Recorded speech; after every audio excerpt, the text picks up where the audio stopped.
England has like a tendency, if you look at the media and stuff, to like drag people down and be like, oh, they failed, oh, they're rubbish. And some of the entrepreneurs have sat here have said they really like the American culture where it's more of a badge of honor. What is failure like in France? Oh my God. So take England and like just make it as bad as you can. Wow. Really? I make the comparison. I actually use my school experience because I went to school in the US, in France, and in the UK. And in France, you'll write something wrong on a piece of paper and you'll get comments that just like when you see it, it's in red and it's like circled and there's like a no with like 3 exclamation points. And you just look at it and you're like, what did the poor guy think when he saw my answer? In the US, we're like, oh, good job, like nice try, or okay, or no, it's not correct. And they write the correct answer for you so you can know it. And in the UK, I definitely have written a paper where I did minimum amount of work and I got a comment back that was very kind of sarcastic and like, oh, Roxanne, I noticed you didn't do very much work for this paper.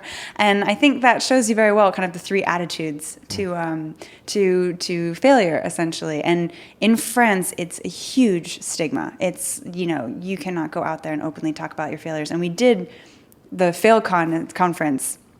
We did it first in French. And we had people come on stage and they were all, on board with, yes, we need to talk about failure. This is a great initiative. And then you go, well, can you share a personal failure story? And they just freeze. And they're like, well, I've never failed. I was, top of my class and I'm an investor and I've never had a failed investment. And you're just like, who are you? Like, of course you got a failure. And we redid the conference a couple months later in English with foreigners. I brought people over from Canada, from Portugal, and we talked about failure stories. And that's when you really got people being like, yeah, I shouldn't have put all my, eggs in one basket when I launched my product only on Facebook, or I shouldn't have done this. And that was something new, but there still is a huge stigma around failure in France. What's your failure story? My failure, I probably have loads, actually. I actually think some of my failure stories have been, I've got a lot of different initiatives, so I haven't founded a startup, but I do Girls in Tech. I've done Girls in Tech in France and in the UK. I've done a lot of different blogging things where the team organization has, for the most part, worked. But I think probably the biggest failure stories that I can think of are team-related, co-founder related. And I started a blog with someone in France, Rude Baguette, which was both of us coming on board. Liam Booger is now running it. And we both came on board kind of, I felt, with an equal understanding of what was going to be involved. And we didn't have the same vision, and we should have sat down and hashed that out. And as a result, we're no longer working together. And I feel badly about that because it was a project that I think I believed in. So that's my failure story. I think it's very, very, very team-related so far. But maybe I'll make a terrible investment in the future, God knows. It's a good failure story. How do you prevent that whole co-founder? You were talking about earlier, like some of the biggest mistakes you make. How do you vet a co-founder? I mean, should you put something in paper, like you said, like a mission statement? I think, I've heard some different stories from different startups. I have a good friend, Cedric Georgie in France, that he started a company called Cookening with 2 guys that he didn't know prior. And he said that they actually did a startup weekend for a totally different project just to see if they could work together and build something in a weekend and how they manage under pressure.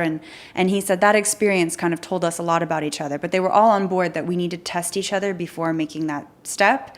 I think I've had there's other examples of, for example, equity. Another friend of mine who's the founder of All My Apps said that when he got together with his co-founder, he gave the co-founder more equity because it was not his idea, but he gave the co-founder more equity than what he asked for, knowing that if he came on board already satisfied and already thinking that, he was getting more than he was already thinking he was worth, he was going to work harder. So I think people that get people and they can put themselves through different tests like that, that can make a huge difference. And I think one of the things that I potentially failed to do in my situation was really sit down and hash out what is our vision, what are our different roles, kind of what's expected from each person. And I think those are things that can make or break a company or a project.